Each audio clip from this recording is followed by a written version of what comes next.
Mhm. So how many people are we expecting today? Taylor, would you maybe answer that one?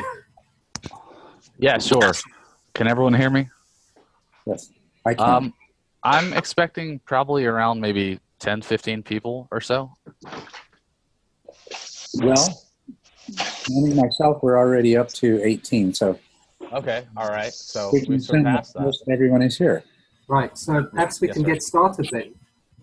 Why don't we do that? Lovely. So, firstly, I'd just like to say how happy we are that we can speak to you today. It's a great privilege, and we'd like to thank you so much for your exceptional book, which has meant so much to us and has been the foundation of our very supportive and thriving online community. So we hope this is the first of many. Thank you. That's very heartwarming. Thank you. So I've been lucky enough to have the first question of the day, and it's about the body scan practice. And many people have posted questions about it and had difficulties with this practice, including myself. My own challenges have been finding the subtle breath sensations difficult to detect, and also finding that the practice causes some tension.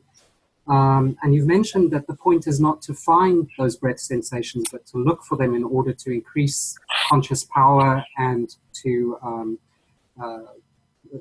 elevate the mindfulness level. And in terms of the goals of the book, I've been successful at that. But it does seem like it would be quite difficult to do the full body breathing practice without being able to detect those subtle breath sensations. So here's the question. Could you offer some further guidance on how to make the best use of the body scan practice, and also when to move on to stage 6 practices? Okay, that's a very, very good place to start. Yes, the making the best use of the body scan practice is basically keeping in mind what the purpose is. That you want to, what you're doing is you are exploring the sensations in parts of your body that you're not used to focusing your attention on. You're looking for a very subtle sensation that most people will have never experienced before. Some people will have, and they'll be familiar. So what this is doing is you're holding the intention to see something you haven't seen before. This pushes your mind to make a greater effort. And to make the best use of it is to spend a modest amount of time initially doing the body scan and coming back to the nose, seeing whether or not it makes a difference, and then extending that until perhaps eventually you reach the whole body. But it doesn't really matter at this stage if you reach the whole body where you're perceiving sensations in the entire body at once, because that can wait till stage 6. And it's not essential that you experience the breath-related sensations. What's essential is that you clearly understand the goal is to have maximum vividness and clarity of the perception of the object of attention, whatever that happens to be at any point in time, and that carries over to when you bring your breath back to the nose. And secondly, that the quality of your introspective awareness is becoming more and more continuous, more clear, and what else was I going to say? More metacognitive. Okay? All right, so you're beginning to have a bit of that sense of watching the mind watch itself more clearly than you would have had in stage 4. So keep in mind that that's your goal in the body scanning practice, and that actually finding the sensations and actually getting to the place where you can hold the whole body in consciousness at one time is really secondary. Not unimportant, not highly desirable, but of secondary importance. And you can certainly move on stage 6 before you've achieved whole body breath sensations. And that then becomes the goal for stage 6, for doing the body scanning in stage 6. Now, fairly frequently coming back to the breath at the nose, where you're very familiar and where you have recollection of past experiences of high levels of mindfulness, this is important. One of the mistakes that people sometimes make is they feel like, okay, I'm doing the whole body scanning practice today, and that's all they do, and the only time they come back to the breath at the nose is either when they've got the whole body in mind at once, or when their meditation session ends. And that's not the best way to do it. But it's going back and forth between the searching for the unfamiliar and the testing the quality of your perception in the familiar. That's very conducive to making... Probably upstairs. Honey, she's going to lie down, honey. Okay. Let her down. So, no, she's just worn out. She's frazzled. Sorry, Paul, could you mute your microphone, please? While you were working. Sorry. Thank you. So, Culadasa, do I understand correctly, people can move on to the stage 6 practices even if they're not really feeling the full breath sensations clearly? absolutely, they can. Even if they can't hold the whole body in attention at one time, and even if they can't detect the breath sensations. The criteria for moving to stage 6 is when the quality of your perception is distinctly clearer, more vivid, and when both the quality of both attention and awareness are clearly improved by the end of your meditation session as compared to at the beginning. And that consistently happens. When you can consistently do that, then you have mastered stage 5 and ready to move to stage 6. But actually, when to do stage 6 practices is a slightly different thing than that, because you will have sits where you have that kind of clarity and it is stable for long periods in the sit. And when that happens, you can go ahead at those points and start and begin to do the stage 6 practices. See, the most common pattern is that somebody will be working over 3 stages at the same time. So if you're primarily doing stage 5, you're going to have sits or parts of sits where you're at stage 4, and you're going to have sits where you can go ahead and start doing stage 6 practices. And so the point at which you can start doing stage 6 practices isn't quite the same as the point where you've mastered stage 5, but rather the one kind of transitions into the other. Now, let me just go back and have a quick look at the written question, because yes, as far as finding the body sensations, there's a certain, well, for one thing, using the 5 elements as a basis, that can be very helpful, more so for some people than others, but it gives you something to look for. Now, whenever you're doing the body scanning practice, what you're actually doing is trying to become clearly aware of all of the sensations that are happening in the body part that you're examining, and then systematically examining them to see if you'll find fluctuations in several of them, maybe all of them, probably eventually all of them. But examining those fluctuations and see if any of them seem to be more or less in sync with the breath. And keeping in mind that they can take many forms. The most common forms are a sense of expansion and contraction, or a sense of a kind of energy movement from the core of your body outwards, and sometimes from the whatever the peripheral structure is you're examining inwards. Or another one is a sense of tingling that increases and decreases. But they can take any form.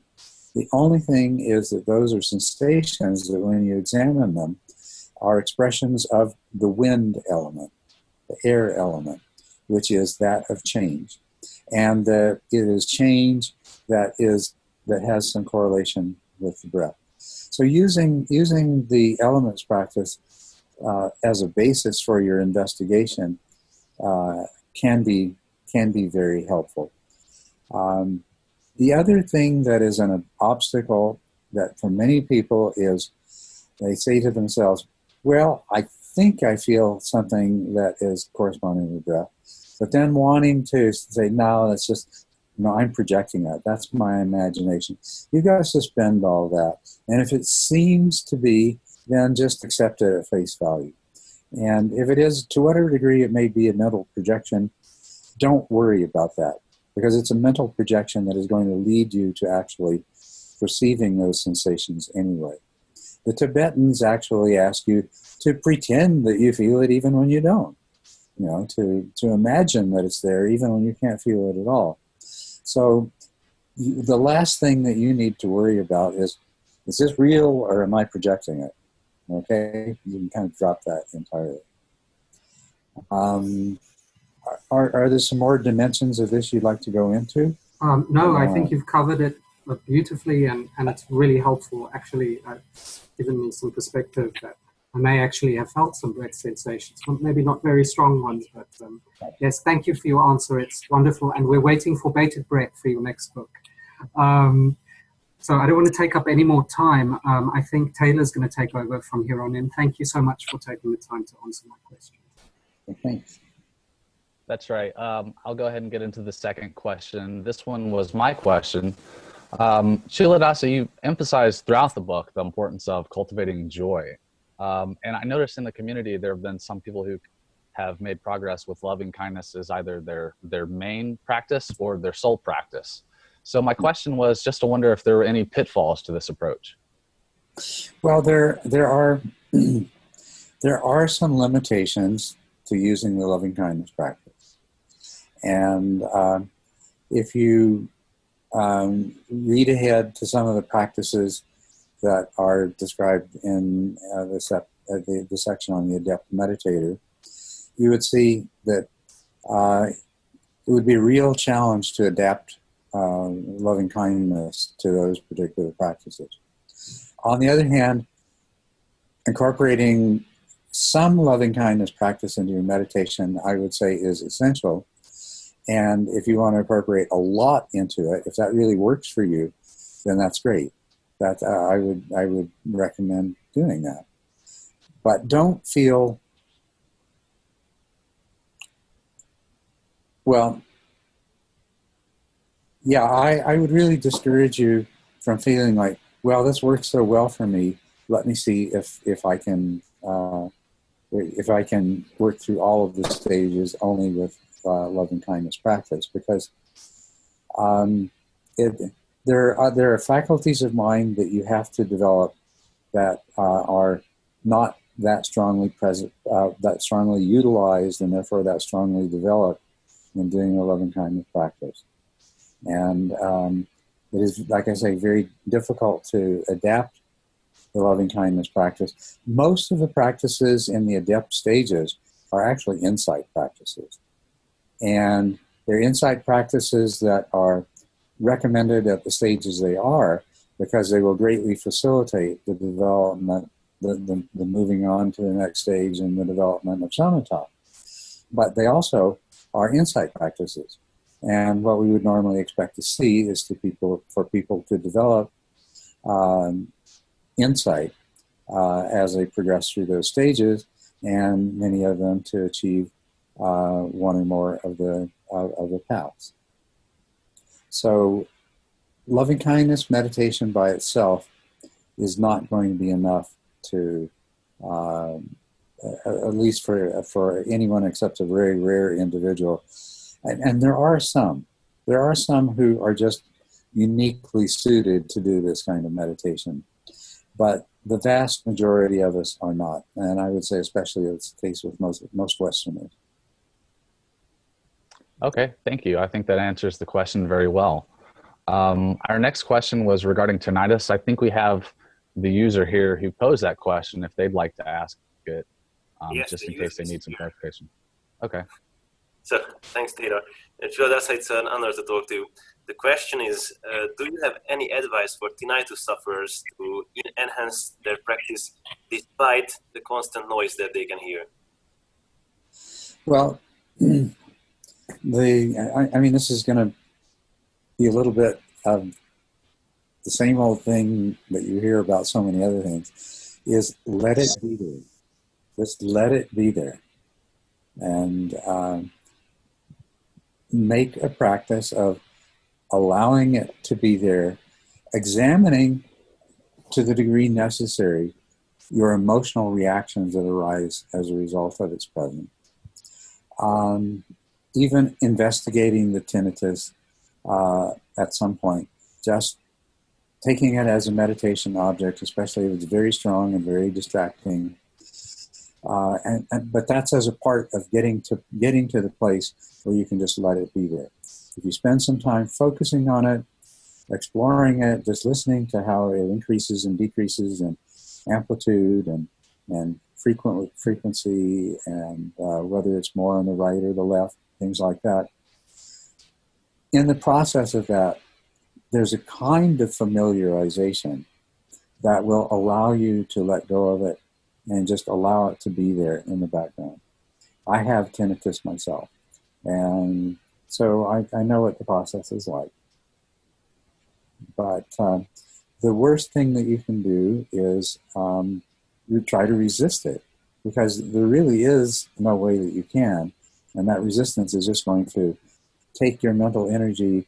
It's going to generate all kinds of impatience, frustration, and everything else. And it's going to distract you enormously from doing the practice.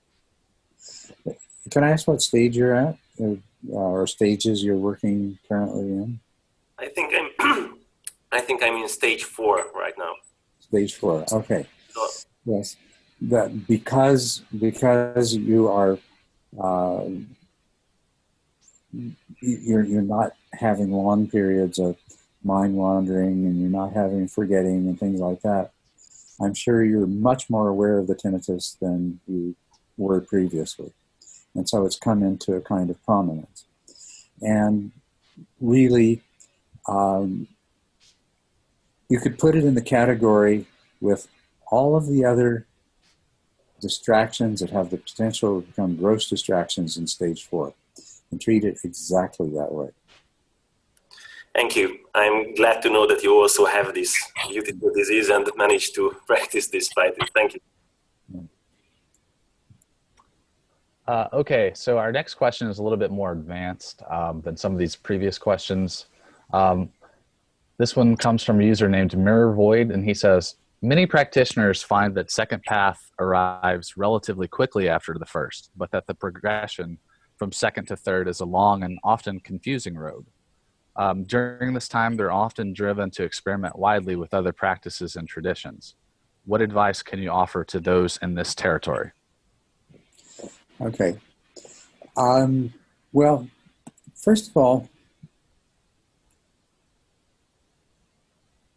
something that isn't often mentioned, but is very important, is to realize progression from stage to stage, well, not from stage to stage, from path to path.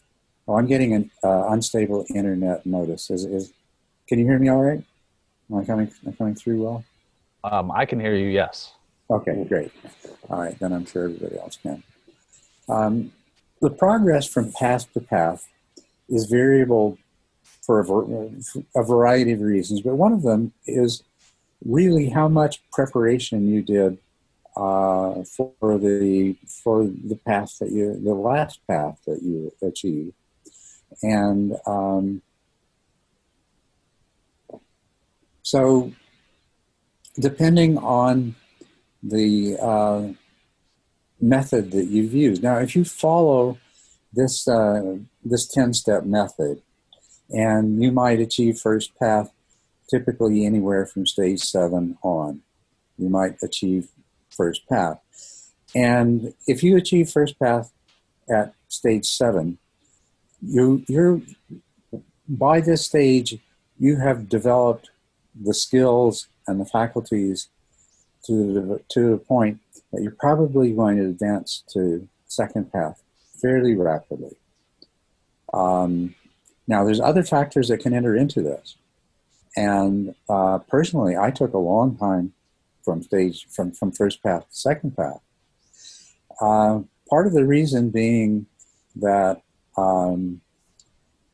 I've had a pretty traumatic life, pretty traumatic childhood, and a lot of emotional trauma that carried over from that in my adult life.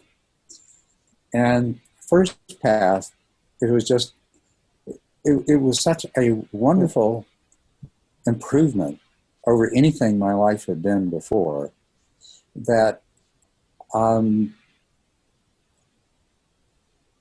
almost felt like, who needs anything more than this? So I during that period, the doors that first path opens.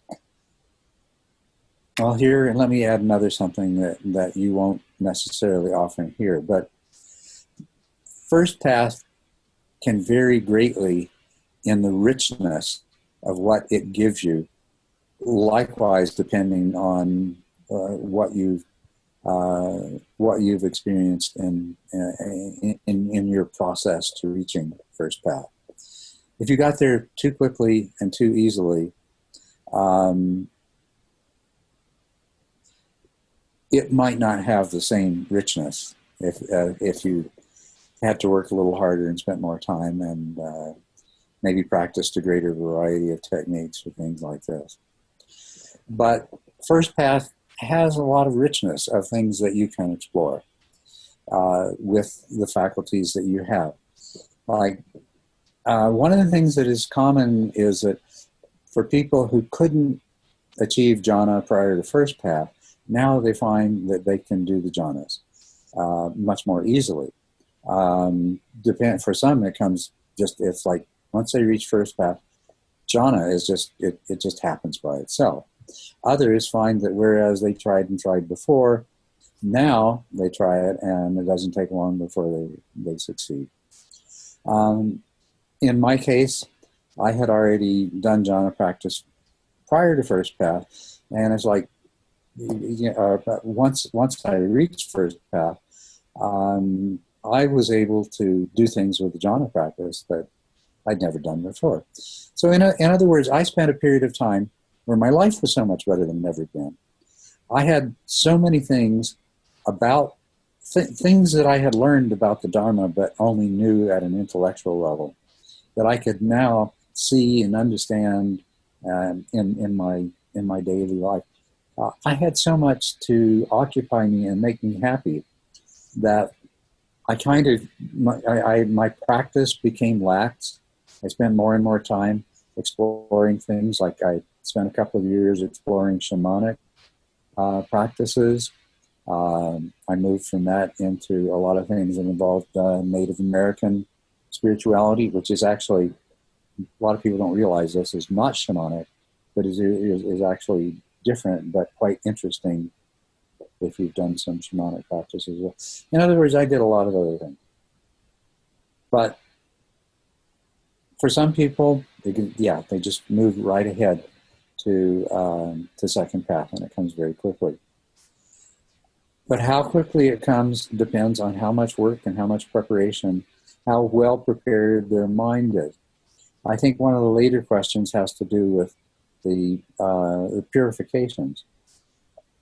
Things that you work like that you didn't do earlier, it still has to be done.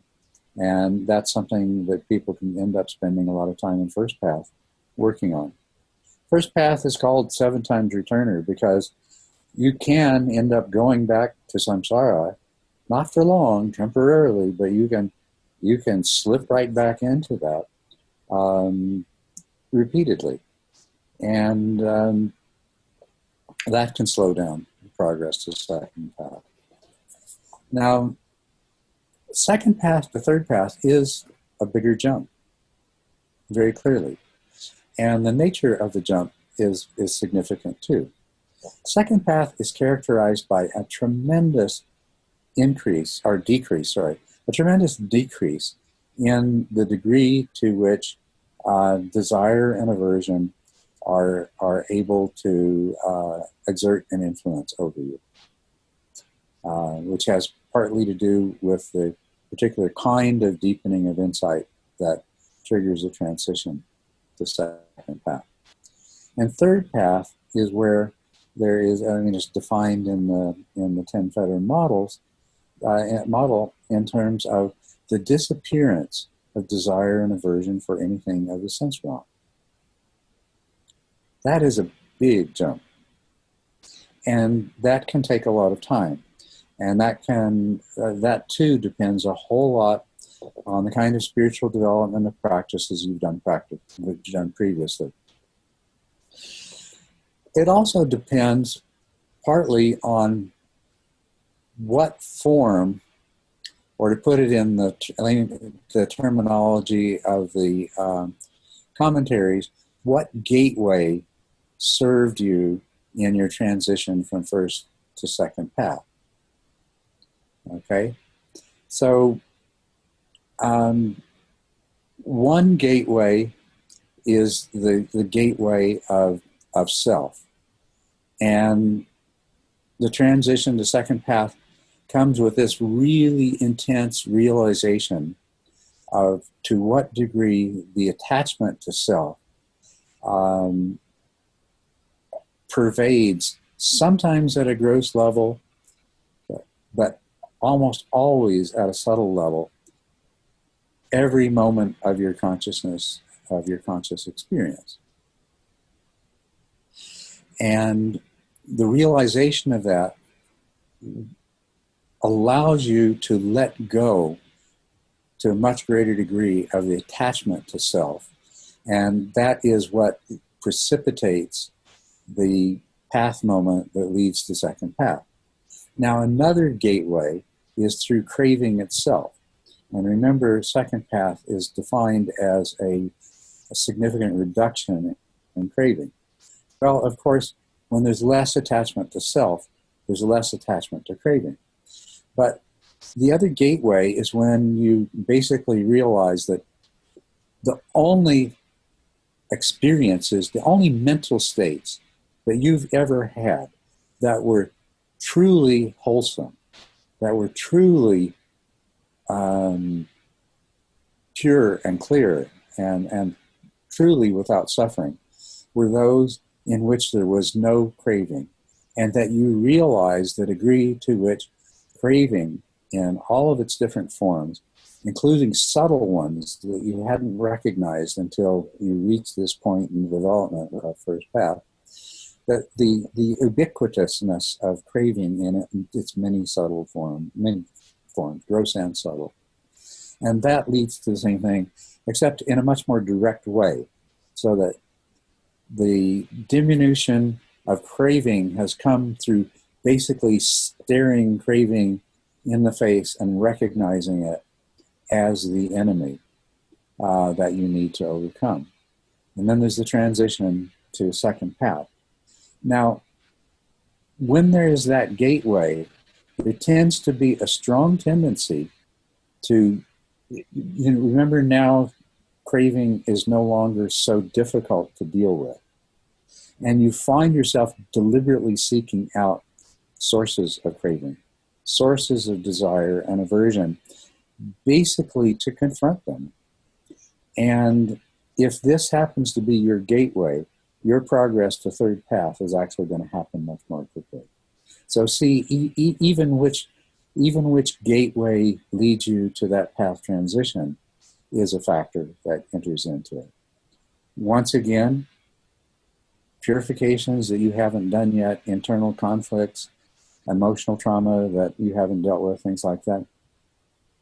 If it hasn't happened before, if it hasn't happened in first path, then it's going to come up in second path, and you're going to have to deal with it there. Another thing, too, that we need to acknowledge is that in the same way as with the stages of shamatha, there can be movement back and forth. There is also movement back and forth. You can make the transition to second path, but under certain circumstances fall back to first path, or under certain circumstances actually experience third path, experience the disappearance of craving for things of the sense realm. So I've probably said enough about that, so it's probably most appropriate, since this is an advanced kind of question, to see if there's something further or something I said that anyone would like to hear more about, and I'll try to make sure it doesn't end up being the kind of thing that chews up all of your time.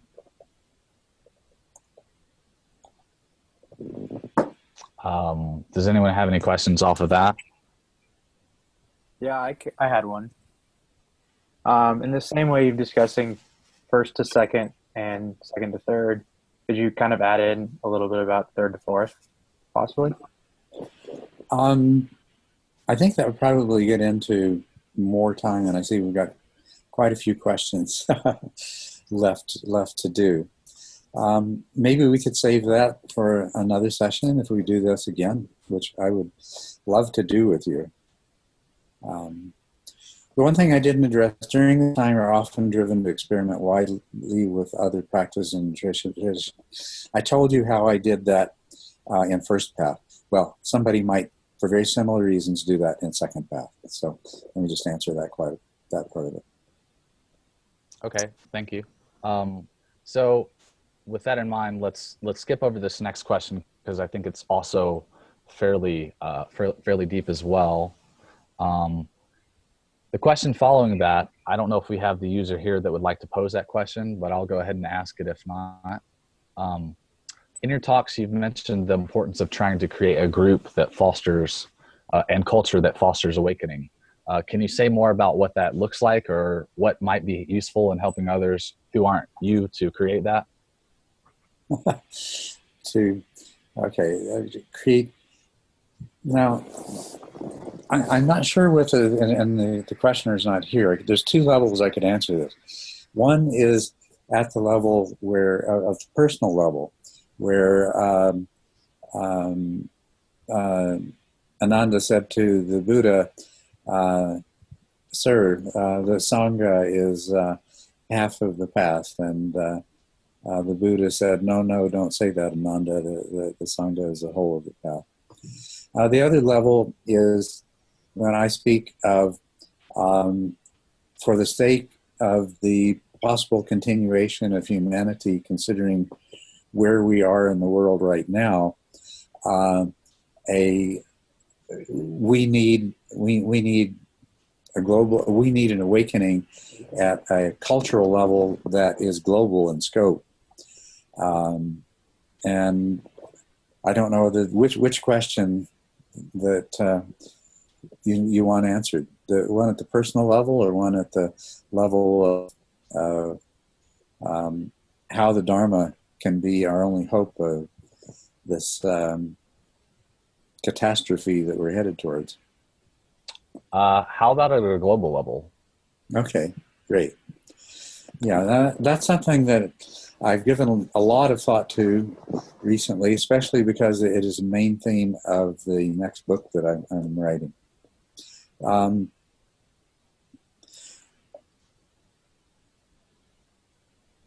I think that what we call the awakened mind actually represents an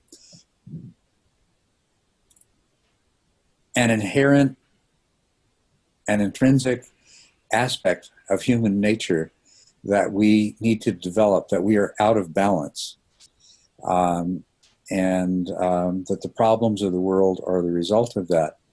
I think the Dharma and what the Dharma teaches I think the insights that are the result of meditation, and I think the various paths of awakening are all involving a shift, a rewiring of the mind and a restructuring of our personal nature that leads to a kind of perception that would result in a totally different world. I believe that if there were a tipping point of people who understood the Dharma even at the intellectual level, and there were also a tipping point of people, which would be a much smaller percentage of people that had achieved at least first path, or were at least far enough along in their meditation experience that they had some basic insight, that I think that there could be a big enough shift in cultural attitudes and the way people work together and the way we approach the problems that we've created, that a completely different outcome might be the result.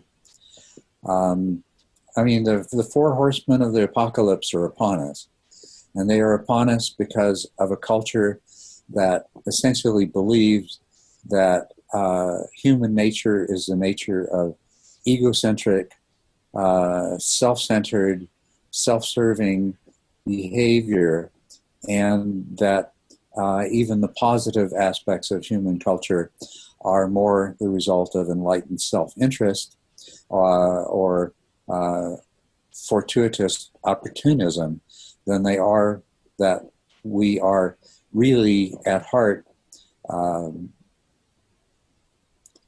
altruistic, caring, loving, that loving kindness characterizes our nature more than greed, and that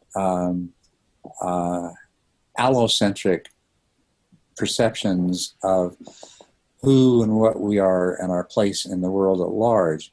Allo means other, of course. So allocentric is an allocentric perception is at the heart of the Dharma, and which we're all capable of, and which can be put into a proper balance to the egocentric perspective and perception that has basically allowed us to reach the point that we have. I mean, we're extremely successful. Apparently 98% of the mammals on the face of the earth are either humans or mammals like cattle and dogs and cats and sheep and goats and things like that are alive as a part of human culture. We've been very successful, but we created a disaster because it's been based on the egocentric part of what we are. The Dharma promises to change that. Can you imagine what it would be like if society operated from the perspective that's provided by the Dharma? If even at just the intellectual level, that was how people understood things. And if there were enough people who had actual insight and path attainment to provide the leadership in the manifestation of that particular way of viewing ourselves and our relationship to reality, the reality that we're a part of, the interconnected reality that we're a part of. Can you imagine that? Can you picture that? That doesn't mean we're still not going to, we've gone too far. The catastrophe is going to be upon us. But how we deal with that catastrophe will be totally different. And it creates the possibility that humanity may survive, not only humanity as a species, but humanity in terms of the best parts of the culture that we've developed, rather than a Mad Max world. Now, why do I believe that that's possible and even working towards? And I get challenged by this, and some of my closest friends, and the personal attendant of my major teacher for most of his life himself challenges me. He says, "Why are you trying to do this? It's impossible. Why do you think this is possible?" Well, a couple of things. I believe that tipping point is small enough, and I believe it's attainable. I think that we have to find much more effective ways of achieving insight and the path than we have now. I think there's been a tremendous degeneration in what the Buddha originally taught. But I think right now there are all kinds of people. I think the work that I've done is part of it. Jeffrey Martin and Finder's Course is an attempt to find a much faster way to reach that. There are people using technology. There is Shinzen Young with his approach, very novel approaches, and using computers to take the place of human teachers, and all kinds of. There are people who are using all kinds of approaches to speed up this process. And one of the things that I think hasn't been done to the degree and in the way it needs to be done is the naturalization of the Dharma. In other words, the stripping away of all the supernatural components that make it just too alien and just too unacceptable to most of modern culture, either because they are immersed in other religious beliefs or because they are in a place of agnosticism or atheism or materialism. I think a naturalized Dharma, which I hope to present, will have an appeal because it will be seen as an intellectually common sense, different and more accurate way of viewing reality than the way that we tend to view it right now. In other words,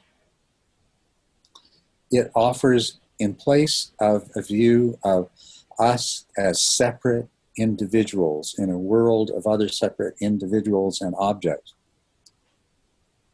whose happiness and suffering is dependent upon our interaction with this world of other, will be replaced by insight into the total interconnectedness of everything, that there really are no things, and that thingness is something imposed by the mind on something that is process, and that each of us is process, and we are parts of a greater process, process within process within process, and that the separate self is a total illusion, and that clinging to these erroneous views is what causes our suffering, and it's what causes us to behave in the ways that create suffering. So I think that this alternate way of perceiving reality is something that is inherent with us all, within us all, and that when we find a way to open up enough people's minds to that, first at the intellectual level and then at the experiential level, that this will change culture. There's been some experiments done and some computer modeling done that suggests that when 10% of the population firmly holds to a view, that it quickly becomes the dominant view of the culture as a whole. I believe that's attainable. What do you? So that's the importance of our all doing everything we can to create that kind of group and culture that fosters awakening. Okay, thank you. We're almost out of time. Do we have time for maybe one more question? Sure. You know, I enjoy these conversations so much that I couldn't make myself be too much of a clock watcher if I wanted to. So. All right. Okay. Well, in that case, let's go ahead and get to the next question. I think that you kind of answered the question about purification already. Did you have anything to add to that, or? Let's see. Is it possible? Would you like me to read it to you? Yeah, Okay. I was reading it myself. The answer is yes, it's possible, but you pay a really high price. The so-called dark night that some people experience, that's one of the prices you pay. And a stream enterer it often does still have to deal with some purification and letting go of psychological conditioning. It's better, it's best that you do as much of that possible early on. But yes, it will still be there. It's very, with the amount of internal conflict and inner trauma and things like that stand in the way of complete unification of the mind.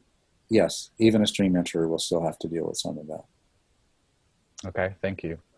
Here's a good question to wrap us up. What role does cessation play in your practice? Is the lengthening of cessation a practice that should be pursued? And if so, how and to what end? Okay. The experience of complete cessation, there is no way to understate the value of that, the repetition of that. And as a matter of fact, to go back to the first question, to the degree that you are able to repeat complete cessation, this is called fruition practice, the more rapidly you will progress through the later stages. So complete cessation has a value and importance that, I mean, if you look at the Buddha himself, he spent a part of probably almost every day in a state of complete cessation. And he went off and he did retreats on his own in order probably to spend longer periods in complete cessation. What role does it play in my personal practice? Well, here you come to the conflict that to experience complete cessation regularly and or let's say frequently and for long periods of time requires a lifestyle that is in conflict with a busy teaching schedule, with being a layperson in the world, and in my case with being somebody who's dealing with multiple health problems. So I take it when I can. You've spoken about cessation where you're still able to be active, still able to interact with the world. Can you speak about what that is exactly and how that might be different from full cessation? Partial cessation is really what we're talking about in the higher paths. One of the cessations that the Buddha speaks of is the cessation of craving. And so that's basically the place you live in a good part of the time when you're in third path. Cessation of mental constructs, but is not a complete cessation, is something that you develop the ability to enter into as a part of second path. And there are partials. Many of the cessations spoken of in the suttas are partial cessations.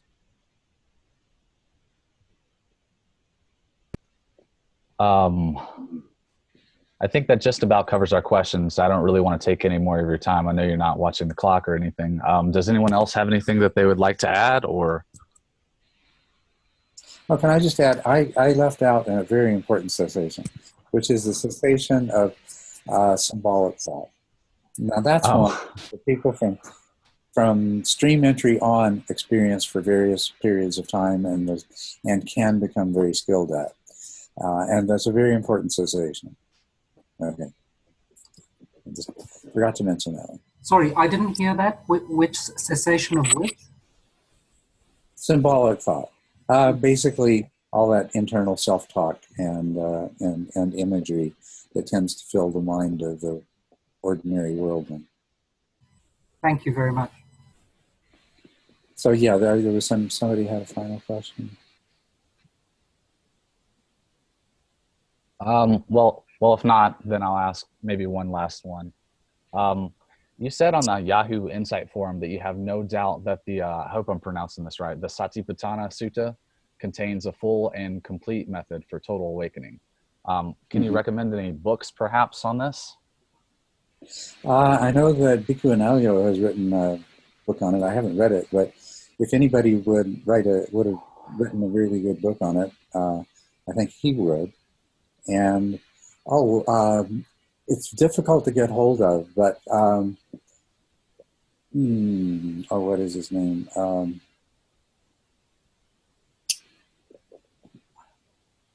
I do have a bad memory for names. One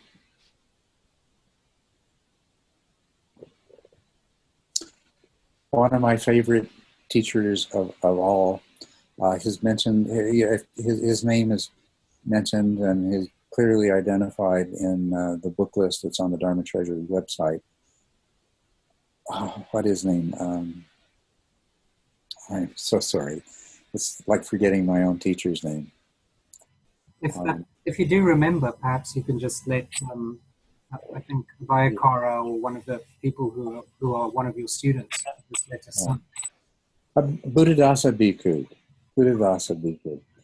And he's got a fabulous book. It's very difficult to find an English translation of, but he's got a fabulous book on Satipatthana.